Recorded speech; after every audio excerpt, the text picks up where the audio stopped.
Online କାର୍ଯ୍ୟକ୍ରମକୁ ମୁଁ ଶ୍ରୀ ମାଥୁରା ସୋରେନ ଆପଣଙ୍କୁ ସ୍ୱାଗତ ଜଣାଉଛି। ବର୍ତ୍ତମାନ ମହାମାରୀ କରୋନା ସାରା ବିଶ୍ୱକୁ ଘାରିଲାଣି। ବିଦ୍ୟାଳୟ ମଧ୍ୟ ଛୁଟି ହୋଇଗଲାଣି। ତଥାପି ଭବିଷ୍ୟତ ଗଢ଼ିବାକୁ ହେବ। ଆଜି ଆମେ ସପ୍ତମ ଶ୍ରେଣୀର ଭୂଗୋଳ ପାଠ ଆରମ୍ଭ କରିବା। ବର୍ତ୍ତମାନ ଆମ ପରିବେଶ ପ୍ରସଙ୍ଗ ଉପରେ ଆଲୋଚନା କରିବା। ପୂର୍ବେ ଖେଳ ପଡ଼ିଆରେ ସବୁଜ ଘାସ, ରଙ୍ଗ ବେରଙ୍ଗର ଫୁଲ ଓ ପ୍ରଜାପତି ସବୁ ଥିଲେ। ସେଠାରେ ଏବେ ବହୁମହଲା ବିଶିଷ୍ଟ ଘର ତିଆରି ହୋଇଛି। ଏଗୁଡ଼ିକ ସବୁଦିନ ପାଇଁ ନିଶ୍ଚିହ୍ନ ହୋଇଗଲା। କାରଣ ଆମର ପରିବେଶ ବଦଳୁଛି। ପିଲାମାନେ, ପରିବେଶ କହିଲେ କ'ଣ ବୁଝ? ଆମ ଚାରିପାଖରେ ଯାହା ରହିଛି ତାହା ହିଁ ପରିବେଶ। ଯଥା ପର୍ବତ, ସୁନ୍ଦର ବୃକ୍ଷଲତା, ଝରଣା,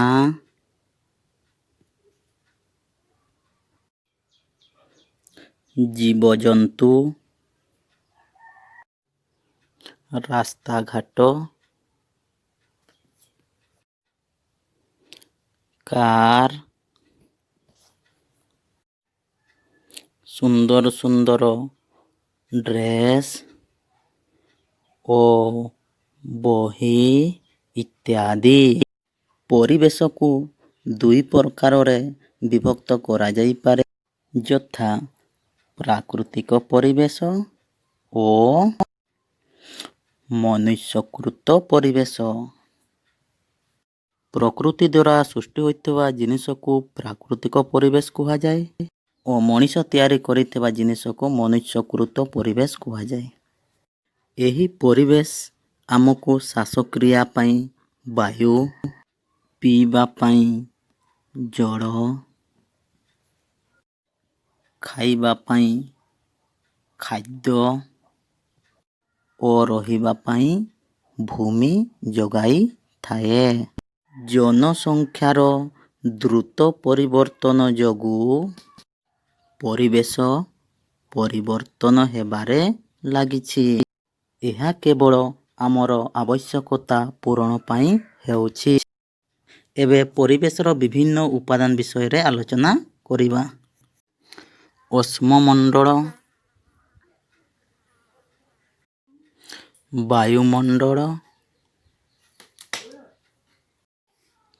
ବାରିମଣ୍ଡଳ ଓ ଜୈବମଣ୍ଡଳ ପ୍ରାକୃତିକ ପରିବେଶର ଅନ୍ତର୍ଭୁକ୍ତ। ସେହିପରି ଅଟ୍ଟାଳିକା, ପାର୍କ, ପୋଲ, ରାସ୍ତା, କୀର୍ତ୍ତି ଏବଂ ଶିଳ୍ପ ମନୁଷ୍ୟକୃତ ପରିବେଶର ଅନ୍ତର୍ଭୁକ୍ତ। ଉଭୟ ପ୍ରାକୃତିକ ଓ ମନୁଷ୍ୟକୃତ ପରିବେଶକୁ ପରିଚାଳନା କରିବା ପାଇଁ ମନୁଷ୍ୟର ମୁଖ୍ୟ ଭୂମିକା ରହିଛି।